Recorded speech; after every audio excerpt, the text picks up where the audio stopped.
خلافت احمدیہ حضرت خلیفۃ المسیح الخامس مجلس خدام الاحمدیہ ڈوائچلینڈ نعرہ تکبیر۔ بسم اللہ الرحمن الرحیم۔ بھائیو، اب میں کوئی تقریر نہیں کروں گا، بس مختصر سی باتیں ہیں۔ وقت بہت گزر چکا ہے اور ہمارا ارادہ بھی ہے کہ زیادہ دیر تک نہ ٹھہرایا جائے۔ بہت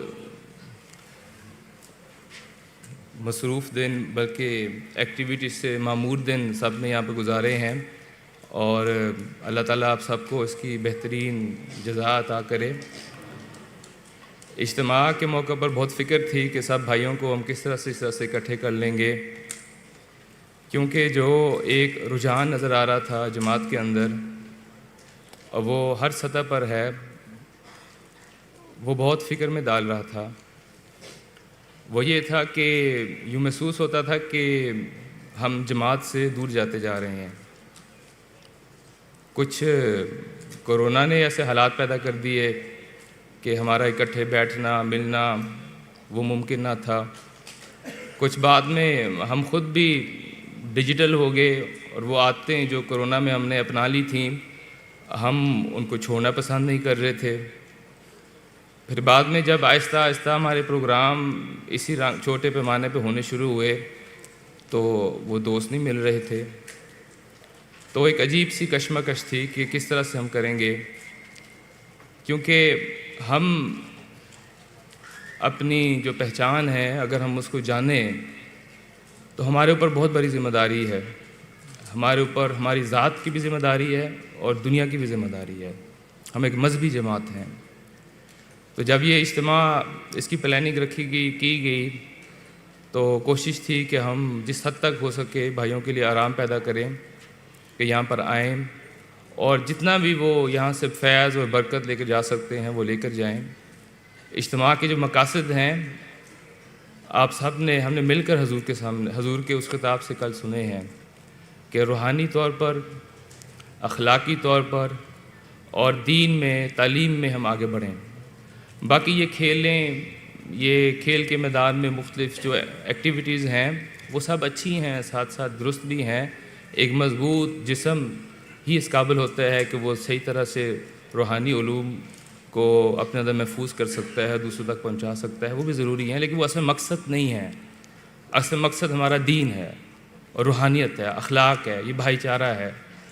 تو میری آپ سب سے یہی گزارش ہوگی کہ جو روح اور جو کیفیت آپ سب یہاں سے لے کے جا رہے ہیں اسے یہاں پر ختم نہ ہونے دیں، بلکہ اپنی بھی جگہوں پر اپنے بھائیوں سے ملیں اور انہیں بھی کوشش کریں جماعت کے ساتھ جوڑنے کی۔ یہ جماعت ہی ہے جو اس وقت میں ہم سب کو بچانے والی ہے۔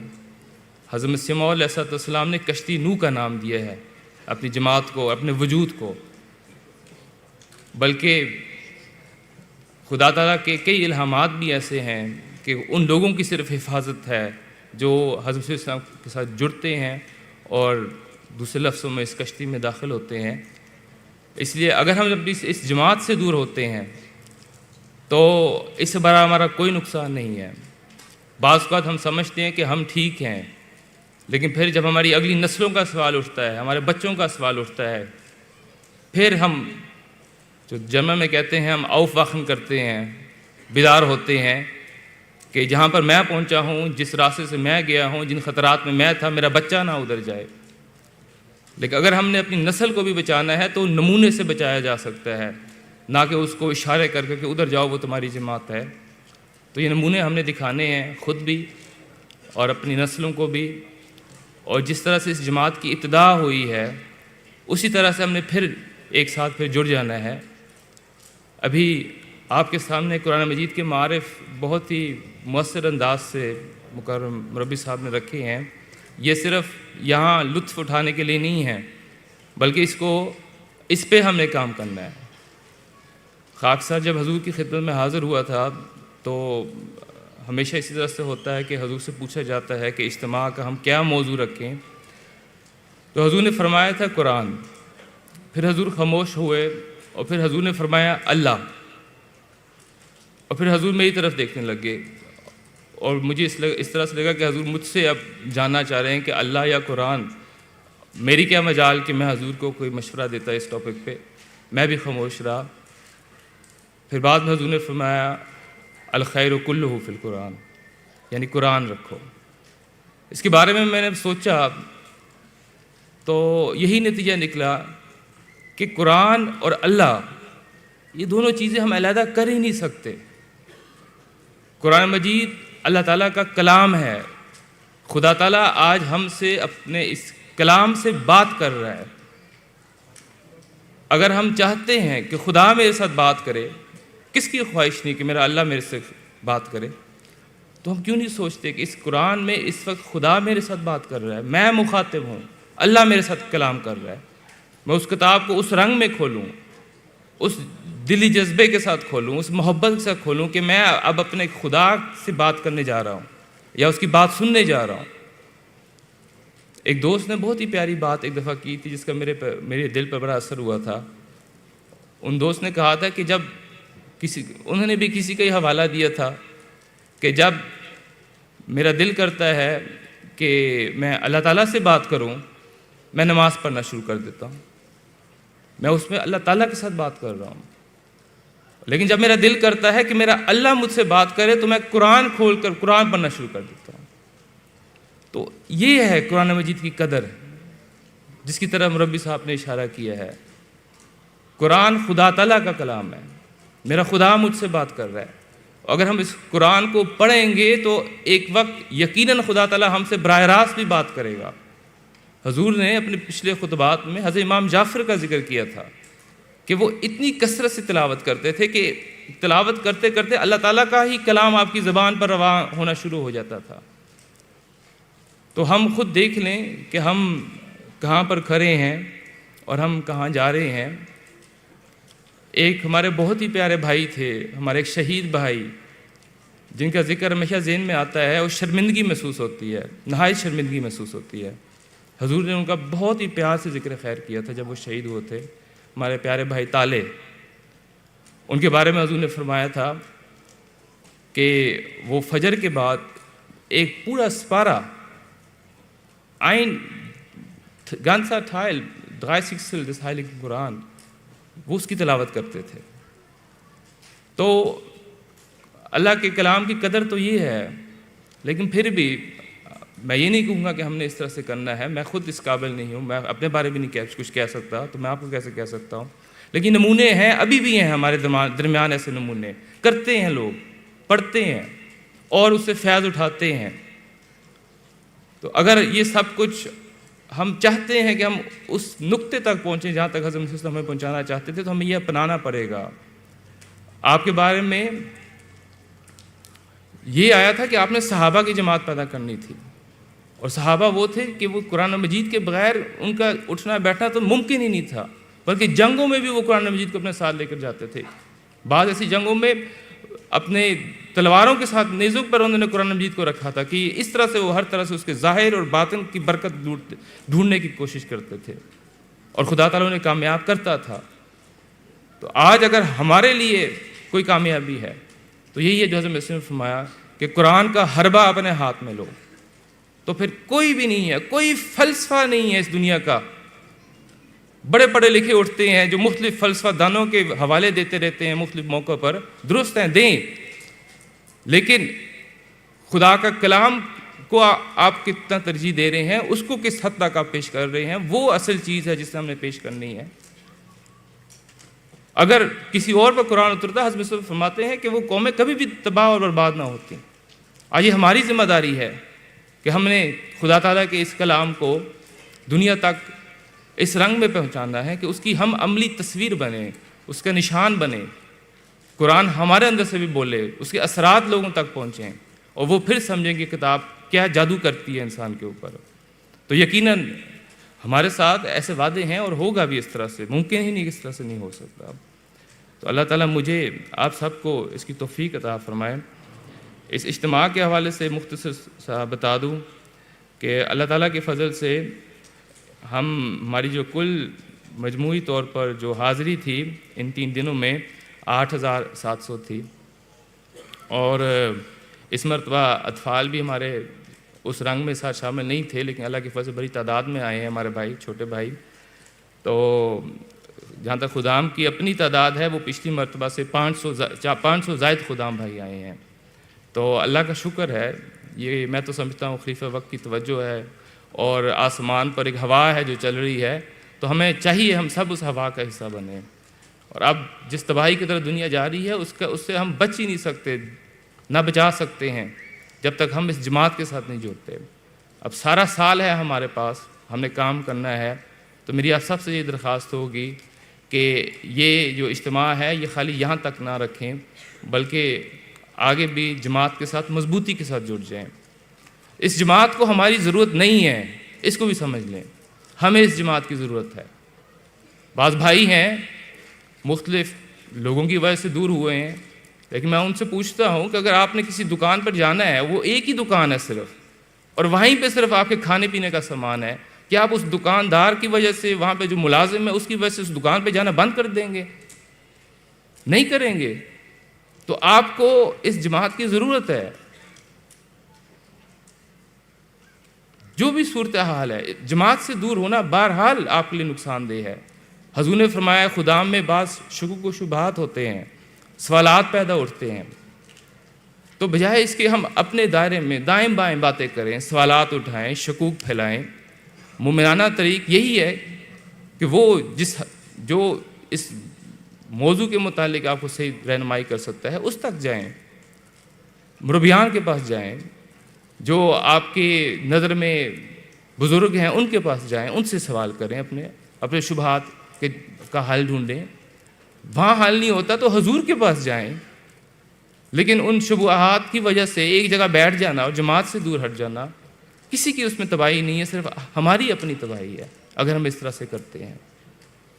بعض دوست یہ بھی نہیں سمجھتے، کیونکہ کسی نے شاید صحیح طرح سے سمجھایا بھی نہیں ہے کہ ہم چندہ کیوں دیتے ہیں۔ اور اس پر میں اپنی بات بھی یہاں پر ختم کروں گا، لمبی ہوگی ہے معذرت سے۔ بعضوں کئی سوال بھی اٹھے ہیں، لیکن بعضوں میں کچھ شرم کہہ لیں یا کچھ ہچکچاہٹ ہے کہ ہم کس طرح سے اس کے بارے میں بات کریں۔ چندہ کا مضمون ہے جو انہیں سمجھ نہیں آتا کہ چندہ کیوں مانگتی ہے جماعت ہم سے، پھر خدام الاحمدیہ علیحدہ چندہ مانگتی ہے، پھر مختلف تحریکات ہوتی ہے مانگتی ہے۔ ہمیں بس یہی سمجھ لینا چاہیے، اگر اس کا ہم صحیح طرح سے اس کا کانسیپٹ سمجھنا چاہتے ہیں کہ ہم ایک نبی کی جماعت ہیں، اور اس وقت ایک نبی اپنا ایک مشن لے کر آیا ہے، اور اس کا مشن ابھی جاری ہے۔ جیسے رسول اکرم صلی اللہ علیہ وسلم کے وقت میں آپ ایک خدا تعالیٰ کی طرف سے ایک مشن لے کر آئے تھے، صحابہ ساتھ شامل ہوئے تھے، انہوں نے اپنی جانیں قربان کی تھی، آپ سے لڑے تھے، ہر میدان میں لڑے تھے، قربان ہوئے تھے۔ اس وقت بھی حضرت مسیح السلام کا مشن جاری ہے، اور ہم جو ساتھ شامل ہوئے ہیں یہ کوئی کلب نہیں ہے، یہ کوئی فعائن نہیں ہے جو آپ اور ہم ایک دوسرے کو احمدی مسلم کہتے ہیں، بلکہ یہ ایک ذمہ داری ہے جو ہم بیعت کر کے اٹھاتے ہیں کہ ہم آپ کے مشن میں آپ کے ساتھ شامل ہوں گے۔ خلیفہ وقت ہم آپ کے ساتھ ساتھ ہیں، جس طرح صحابہ نے کہا تھا ہم آپ کے آگے بھی لڑیں گے، پیچھے بھی لڑیں گے، دائیں بھی لڑیں گے، بائیں بھی لڑیں گے، ہم سب کچھ قربان کرنے کے لیے تیار ہیں۔ تو اس وقت میرے بھائیوں جان نہیں ہم سے مانگی جا رہی، پہلی آواز میں دے بھی رہے ہیں، بعض جگہ پر قربانیاں بھی ہو رہی ہیں، لیکن عمومی طور پر جان نہیں مانگی جا رہی۔ لیکن اس مشن کو مکمل کرنے کے لیے، ہمیں اس کا حصہ بنانے کے لیے اللہ تعالیٰ نے مالی قربانی کے جہاد کے میدان کو بھی ہمارے لیے کھولا ہے،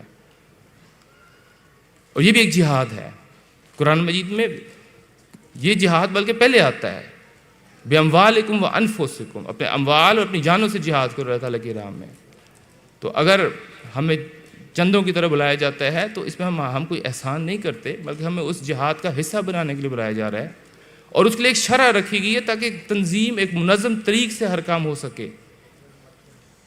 اگر ایک پراپر انکم کی کیلکولیشن نہیں ہوگی تو سارا پروگرام کیسے ہم تشکیل دیں گے، کیسے بجٹ بنے گا؟ ہم سب پڑھے لکھے ہیں، کمپنیوں میں اگلے سال کی ساری پلاننگ ہوتی ہے، شورا میں آپ کے نمائندے جاتے ہیں، آپ جاتے ہیں، آپ میں سے بہت۔ تو بجٹ کیلکولیشن کے لیے ایک آمد کی توقع ضروری ہے جو وہاں پہ ڈسکس ہوتی ہے، اس لیے ایک شرح بھی ضروری ہے۔ وہ شرح پھر خلیفہ وقت کی منظوری سے طے ہوتی ہے، اس شرح کے مطابق پھر آپ سے پوچھا جاتا ہے کہ آپ کا بجٹ کتنا ہے۔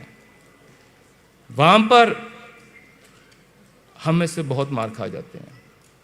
ہم میں سے بہت ہیں جو اس امتحان میں فیل ہو جاتے ہیں، کیونکہ میرے سامنے فگرز ہیں جو میں دیکھتا ہوں، اور میں مانتا ہی نہیں کہ یہ فگر درست ہیں جو انکم ہم وہاں پر دیتے ہیں. جب بتاتے ہیں، میرا سوال ہے کہ آپ نے میرے لیے نہیں دینا پیسہ، آپ نے سیکٹری مال کے لیے نہیں دینا، ناظم مال کے لیے نہیں دینا، اللہ تعالیٰ کے لیے دینا ہے، تو اس اللہ کو جھوٹ، اس سے سب سے زیادہ نفرت ہے. ہم جھوٹ بول بھی رہے ہیں، ہم غلط اپنی انکم بھی بتا رہے ہیں، اور ساتھ ہم پیسہ بھی دے رہے ہیں. کتنا گھاٹے کا سودا ہے یہ، گھاٹا ہے. اگر جھوٹ، اگر ایک تھوڑا سا گند ایک اچھی چیز کے اندر شامل ہو جائے، کوئی بھی اسے قبول نہیں کرتا. جب ہم خدا کی راہ میں قربانی کرتے ہیں، ہم کیسے قبول کر سکتے، سوچ سکتے کہ اللہ اسے قبول کرے گا؟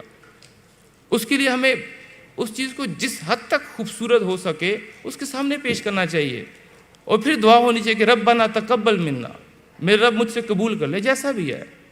نماز میں یہ کہتے ہیں التحیات للہ، اے اللہ یہ سارے جو تحفے ہیں، تحائف ہیں، یہ میں تیرے سامنے پیش کر رہا ہوں، قبول کر لے، دل میں ہم کہتے ہیں.